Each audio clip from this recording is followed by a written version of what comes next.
الفيديو ده بقى لعشاق الهاند ميد، للناس اللي بتحب تشتغل بإيديها وبتحب تعمل كل تفاصيل بإيديها.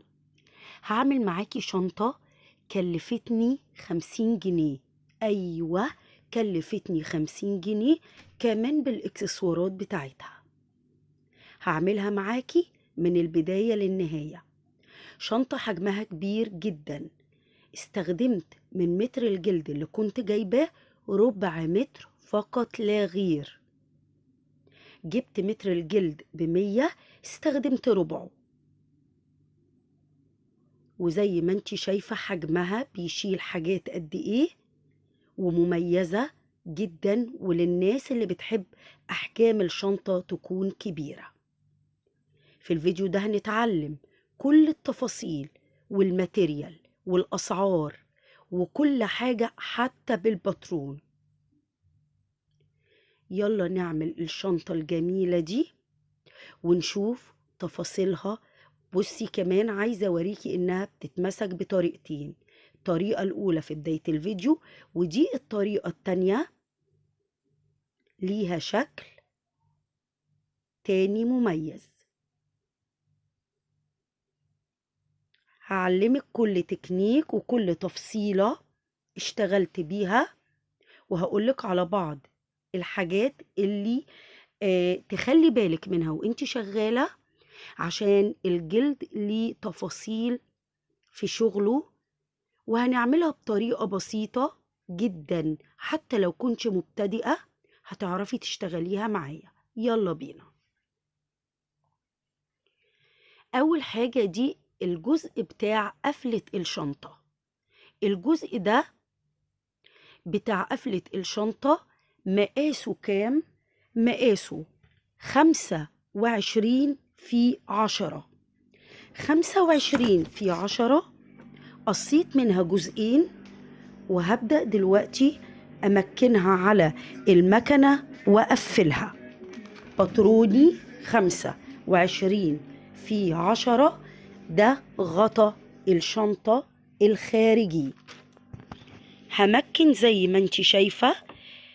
اعملي الفرماتورة، يعني رجوع المكنة، عشان الجلد لازم يكون ثابت جدا لان ده شنطة. مكنت في كل الاتجاهات ما عدا اتجاه واحد، يعني مكنت 3 اتجاهات. ده اخر كده جزء، وهبدأ اقلب من الجزء اللي انت شايفاه. قبل ما اقلب لازم ما يكونش فيه اطراف جلد كتير، وكمان البوز ده لازم اشيله عشان الجلد ما يكلكعش جوه الشنطة ويديكي فينش مش كويس مش نضيف. بصي انا بمشي جنب الخياطة بالظبط، بس خلي بالك من الخطوة دي عشان لو ايدك فلتت ممكن نعمل كارثة، يعني ندخل على الخياطة ونفتح. بصي انا هبدأ اعمل ايه. هقلب الجزء ده بالكامل.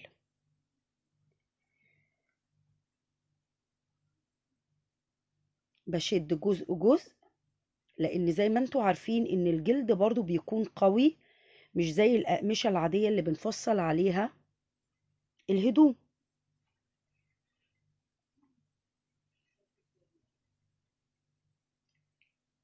تمام. بعد ما هقلب هستخدم المقص بس عشان اطلع البوز من هنا ومن هنا، يعني هظبط دنيتي واخرج الجزئية دي ودي.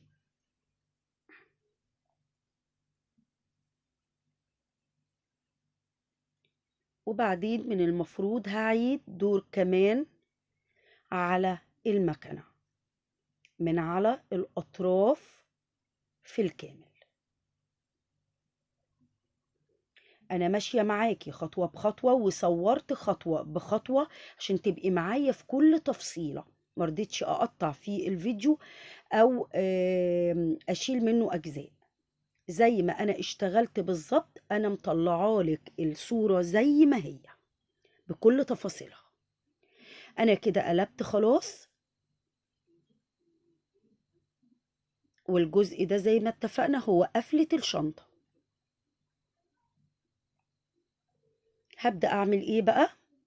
اخيط من على الحروف كلها بحيث اثبت الاجزاء او الجزء ده. بصي انا بعمل ايه، ده مشبك الورق، اوقات كتير بستخدمه في الجلد اثبت بيه، بدل ما بيكون عامل مدخل هوا الجلد بيعكسني، انا بخرج الهوا وببدأ زي ما انت شايفة كده، بيسهل عليا كتير وانا شغالة. هبدأ امكن كده وكده وكده، وهسيب برضو الجزء المفتوح مفتوح.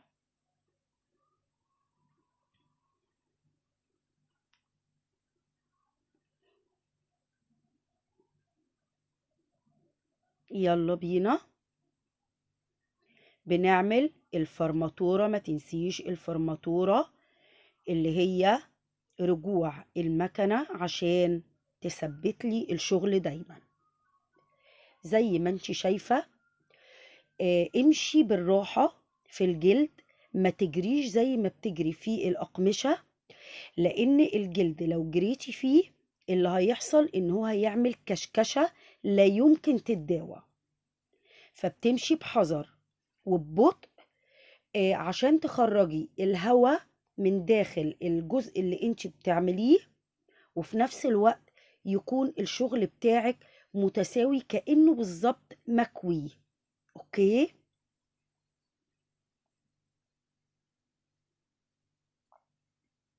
شايفة انا بمشي جزء جزء، يعني ببطء شديد عشان شغلي يكون مظبوط وزي الفل. اخر جزء اهو، وخصوصا خلي بالك من الاطراف، بطئي عندها عشان لو مش قصة من جوه كويس الاطراف ممكن تكسر معاكي الابرة.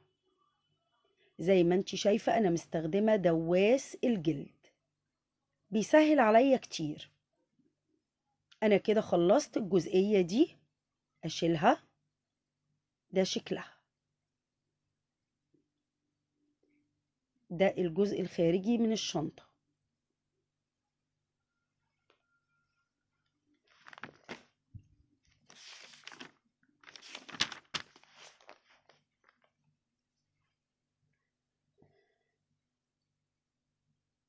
بعد ما خلصت كل ده او الجزئية دي هدخل على الجزئية اللي وراها، اللي هي المفروض مقاسها 46 في 45.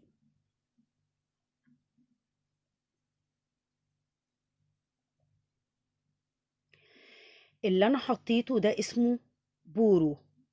تمام، البورو ده بتلاقيه عند بتوع الجلود بكل سهولة. بتقولي له عايزة بورو لتقوية الشنطة. المتر كان ب35. هبدأ أمشي في الداير. خدي بالك إن البورو ناقص 5 سنتي من فوق، وده لازمني في موديل الشنطة. أنا هبدأ أثبت البورو في المربع بتاعي اللي اتفقنا إنه هو 46 في 45. يعني قصيت قطعتين من الجلد 46 في 45، وقصيت قطعتين من البورو تقل 6 سنتي. يعني قطعتين البورو 40 في 45. ببدأ أشيل أطراف البورو عشان ما يعملش جوه الشنطة كلكعة وفينش مش نضيف.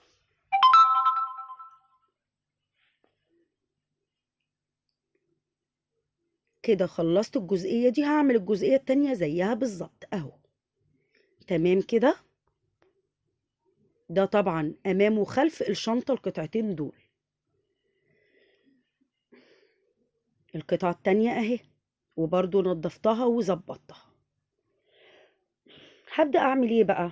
هقفل الاتنين مع بعض، هبعد عن خط الخياطة اللي على البورو، يعني هدخل لجوه شوية وهبدأ أقفل. بصي أنا بقولك ببعد عن خط خياطة البورو، ادخلي لجوه شوية 1 سنتي أهو بالظبط كده. قفلت وسبت طبعا الجزء اللي فوق مفتوح.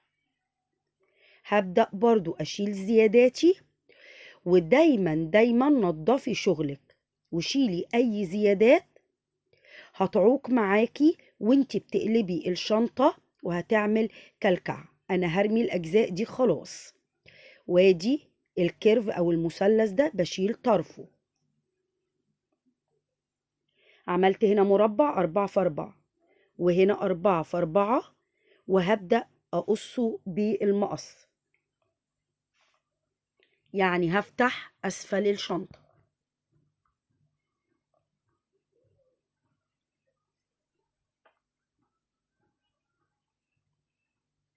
خلي بالك من النقطة دي قوي وانتي بتعمليها عشان تقصي مظبوط وما تدخليش على جزء تاني من المربع تبوظي الشنطة. بصي أنا بشويش جدا، بصي بخلصها بشويش عشان ما افتحش جزء أزيد من اللي أنا عايزاه. أهو ده هيترمى خلاص. تمام. الناحية التانية نفس الكلام، قصينا الاتنين. ابدأي حطي الجزء ده على ده كده ومكني على المكنة ودوسي على الجزئية دي يا ريت مرتين، لأن الجزئية دي مهمة. ثبت برضو بالمشبك بتاعي وكمان مكنتها وقصيت الأطراف. نفس الكلام الناحية التانية.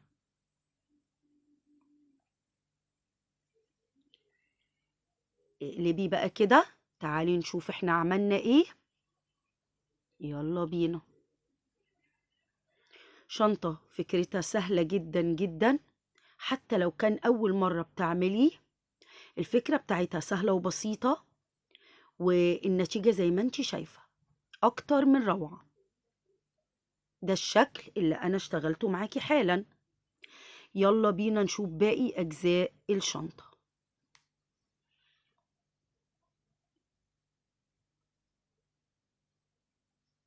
عايزة أعمل معاكي السوستة، لأن السوستة مشكلة مع ناس كتير، وخصوصا لو كنتي بتخيطي السوستة في شنطة جلد فبتكون ليها كده تكنيك شوية. عايزين نشتغلوا مع بعض ونشوف هنعمله ازاي. أنا قسمت النص بالنص، أو عايزة أقسم النص بالنص عشان أبدأ أحط القطعة بتاعتي اللي عملتها معاكي في بداية الفيديو، اللي هي قفلة الشنطة. حطيت علامة في المنتصف، ده المنتصف بتاعي. تمام. ظبطي كويس قوي المقاسات، كويس قوي، عشان الشنطة ما تطلعش منك لا فيها عيب ولا معوجة. اوكي. بقسم كمان الجزئية دي اللي عملتها معاكي. تمام. في ناس بتعمل فورد بالمقص، بس انا بفضل ان انا استخدم قلم، مش حابة اعمل فورد بالمقص في الجلد. اللي يريحك اشتغلي بيه. علمت المنتصف والمنتصف عشان تبقى الجزئية دي هنا بالظبط. همشي بيها خط على المكنة عادي.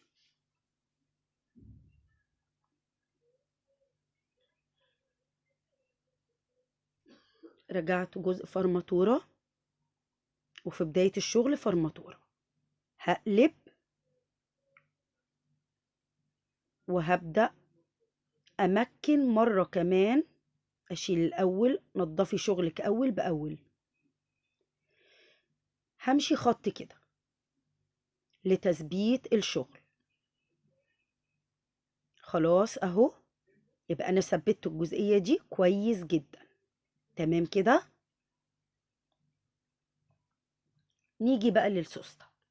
السوستة معايا 4 أجزاء، 37 في 4، جزئين وجزئين، 37 في 4.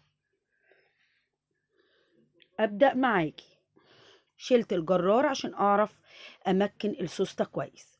فتحت جزء من السوستة، هبدأ اتني الجزء اللي فوق كده، وهتعرفي ليه.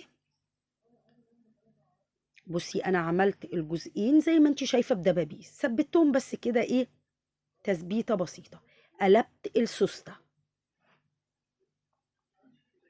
وهمشي على الجزء ده زي ما انت شايفة كده. وخلي بالك من الجزء اللي انا تانيته من فوق، لان الجزء اللي انا تانيته من فوق كله عظم، كله عظم، يعني ممكن بكل بساطة يكسر إبرة المكنة. فبصي أنا ماشية معاكي، بصي واحدة واحدة، أكاد أكون بنزل كمان الإبرة بإيدي، مش دايسة على الدواس بتاع المكنة. فهماني؟ لما بتلاقي جزء سميك شوية أو في عظم زي في السوستة الجزء الأول، بتبدأي واحدة واحدة كده لحد ما تمشي من المنطقة دي. بصي أنا هجري، بعديها هتلاقيني جريت خلاص بالدواس بتاع المكنة، لأن الجلد وعظم السوستة بيبقى عايز حذر.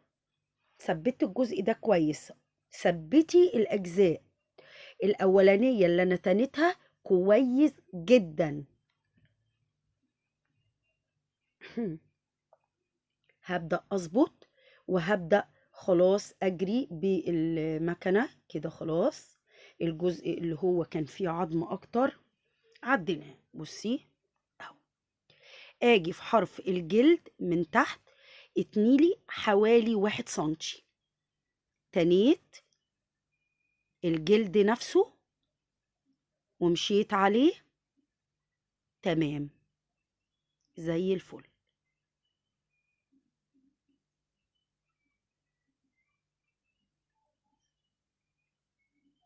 خلي بالك من الجزء ده كويس جدا زي ما اتفقنا. وادي الجزء اللي تنيته من تحت. نكمل. حطيت الوش على الوش، وده الجزء التاني، او نفس الجزء بس القطعة التانية بقصد، وهبدأ امكنهم في بعض.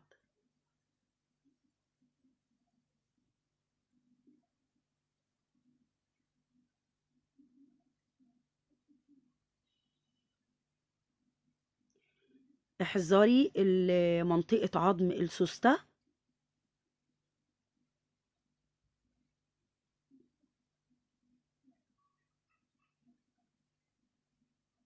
يلا بينا نكمل.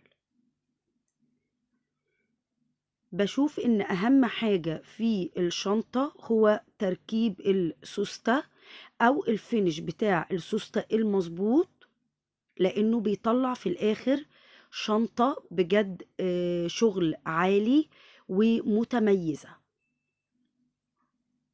تمام.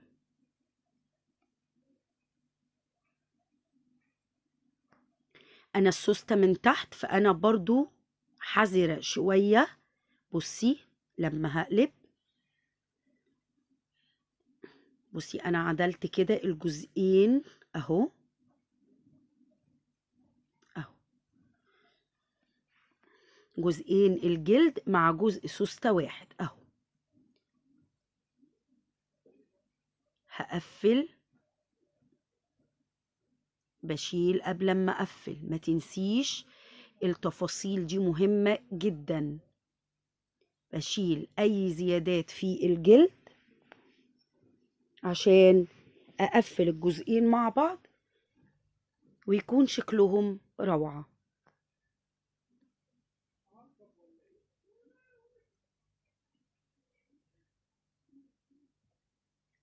انا المفروض هعمل ايه؟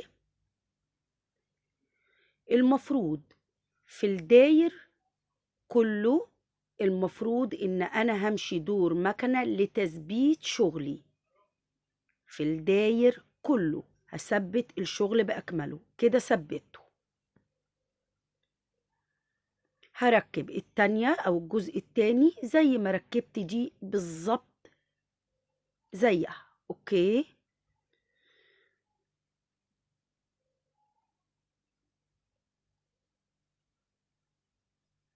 نفس الكلام.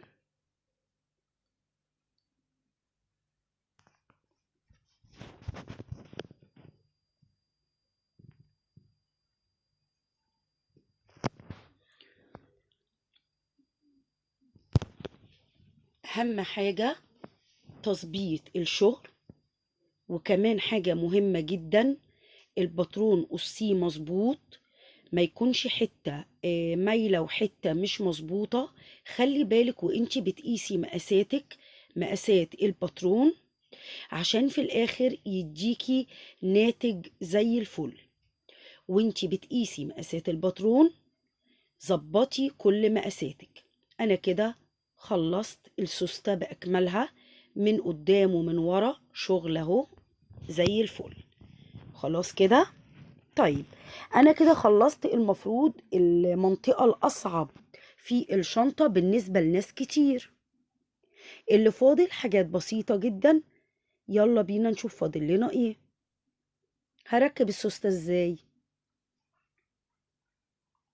بكل بساطة من على الحرف ده والحرف التاني. عايزة اعمل البطانة، حطيت شنطتي وسبت بس حواليها مجرد 1 سنتي مش اكتر في كل اتجاه، حتى فوق اهو حوالي 1 سنتي.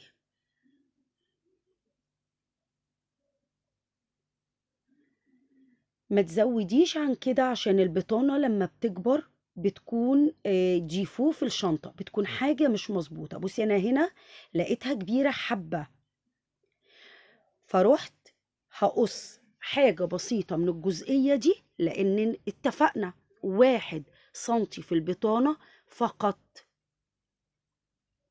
عشان ما تكونش واسعة معايا زيادة عن اللازم، تكون مش كويسة. هعمل جيب، جبت قطعة قماشة تنيتها على 2. هعمل ايه؟ المفروض ان ده مكان الجيب. الاول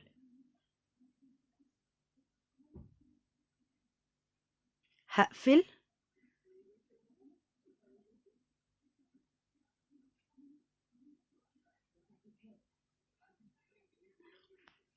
ده قماش اسمه قماش سالية، قماش بطانات، بينفع لبطانة حتى الجواكت. اوكي، قفلت من هنا وقفلت من هنا. هرجع اعمل ايه؟ هقلب شغلي، بصي اهو، عشان يطلع جيب نضيف وزي الفل. طيب هعمل ايه كمان؟ اثبته في مكانه،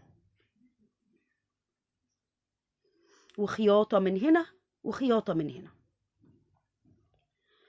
واكيد طبعا خياطة من تحت. بصي انا عايزة اعمل ايه بقى؟ انا خيطته الاول من تحت، اوكي، بعدين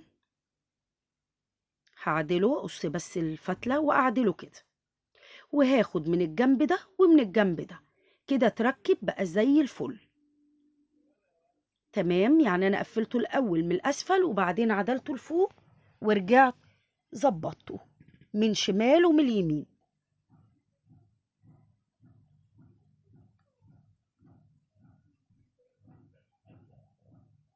دوست من تحت تاني كتثبيت للشغل، ممكن ادوس من تحت من اسفل وممكن لا، اوكي، بس كتثبيت للشغل انا بحب اثبت جزء جزء عشان يبقى شغلك وفينشك زي الفل.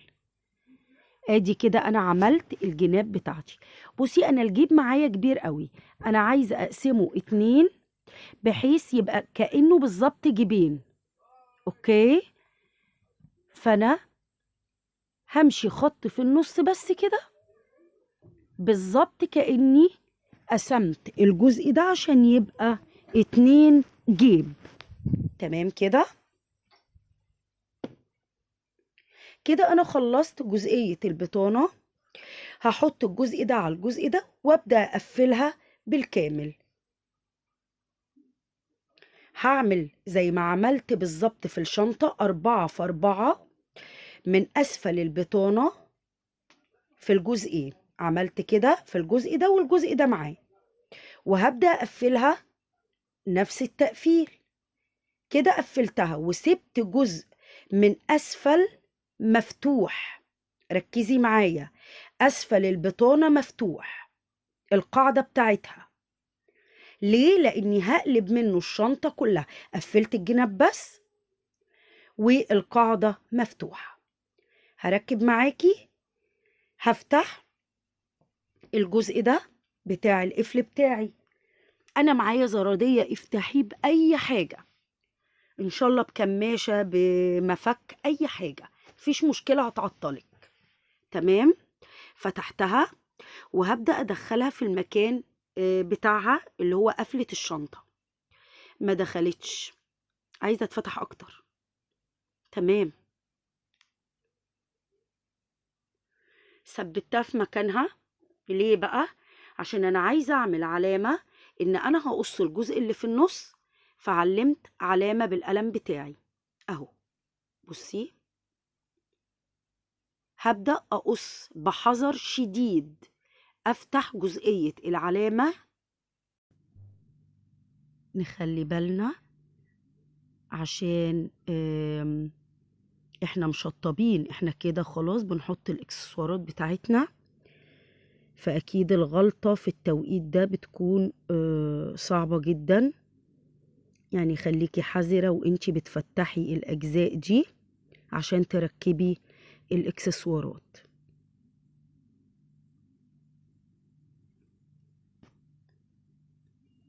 تمام.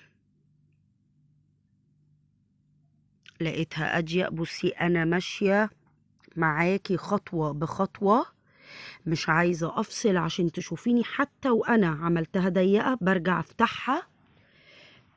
أطراف الجلد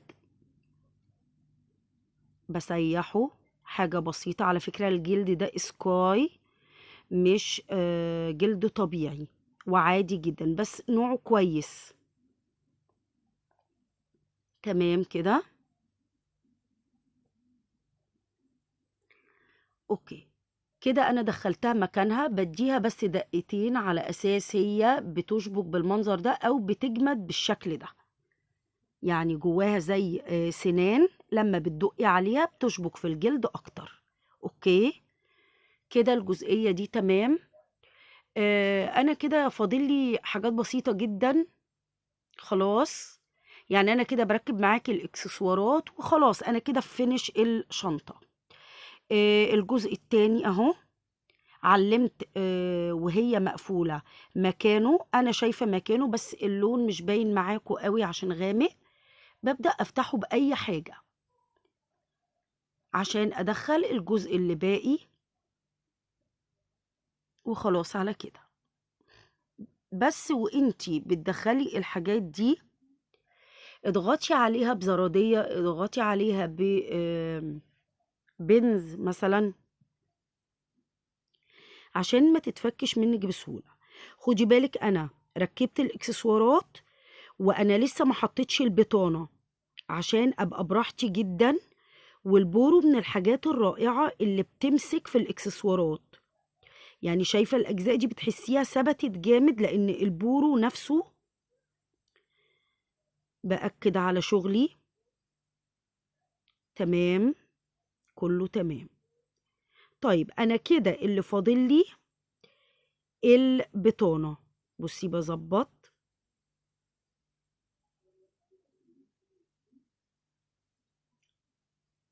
بتأمني على شغلك على كل تفصيلة، اقفلي وافتحي واعملي كل حاجة.